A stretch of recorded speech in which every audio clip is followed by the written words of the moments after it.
So basically the control of this organism starts with feedback loops, and they're implemented in our brainstem, our reptilian side, so to speak. So there are lots of feedback loops that regulate your breathing patterns, heart rate, your body movements, and so on. And as soon as it becomes so complicated that it cannot be done automatically, you create models of this in your neocortex. And in between, you have these identifications where you... So this is autonomic nervous system, blinking, heart rate, Yeah, okay. But you can make all these things, you can submit them to your own control. And you usually do so when the automatic regulation fails. Then you will spawn some cortical process that takes care of regulating your reality. So the most primordial feedback loops are at the most limbic, earliest reptilian. So I think they're being made available here at the brainstem because they have the potential that they need to be regulated. For instance, if your health becomes fragile, you might need to pay attention to your heart rate, and you can learn how to regulate your heart rate. But as long as that's not necessary, because your autonomous regulation of the heart rate is perfect, you're unaware of your heart rate. And I suspect that happens for almost all the things. Whenever your feedback loops are sufficient, you don't need to pay attention, and you don't need to run lots of cortical computations on it. Yes. And the attention is necessary to create new mental processes that then become automated. And as soon as they're automatic, you usually don't spend attention on them anymore. Yes. Which means you cannot remember them. You're no longer conscious of them, right? And then if we want to remember, we need to go through the process of going through that tedious remembering of how to do that. Okay. So the limbic system is in some sense implementing a machine of motivation where you have social and cognitive and physiological needs, and they all compete. Yes. And they create different pleasure and pain signals. And when we act, we don't just act on pleasure and pain, we act on models of them, which you could call purposes.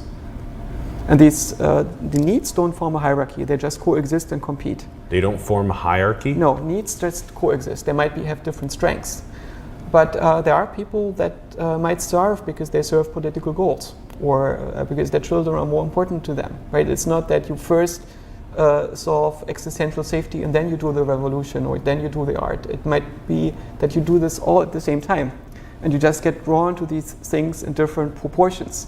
And depending on the opportunity and the relative strengths of the need at a given moment, you are more drawn to this or more drawn to that.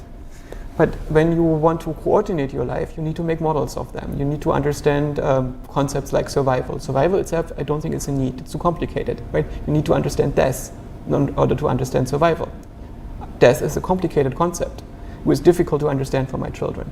I remember when they realized, some organisms stop moving at some point, and all people at some point they're no longer around, and this will also happen to me. And it's something that happens relatively late. It's not in the first few months.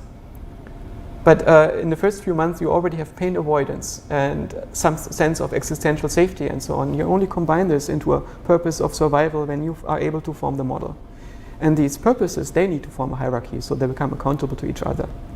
And this hierarchy has different solutions in different people. So in some sense, the shape of your soul is the hierarchy of your purposes. And the top node is usually not the ego. The ego is just a function that integrates the expected reward over the next 50 years or so. And the really interesting functions are above that, where you serve long-ranging purposes, and this allows us to cooperate because we serve shared purposes. Yes. And I think that's at the core of this altruistic love, is the discovery of shared purpose in others. Yes, so the North Star that we find most meaning in doing every single day usually transcends our own ego towards the shared purpose that we have. Yes, you also realize your ego is just a lot of work. Why do you keep it up? Right? There needs to be an underlying purpose to make that necessary. You need to be relatively stupid to think everything is only important for your ego, because you're not thinking very far, because you're not getting much out of the ego ultimately. It's not creating that much pleasure to have an ego.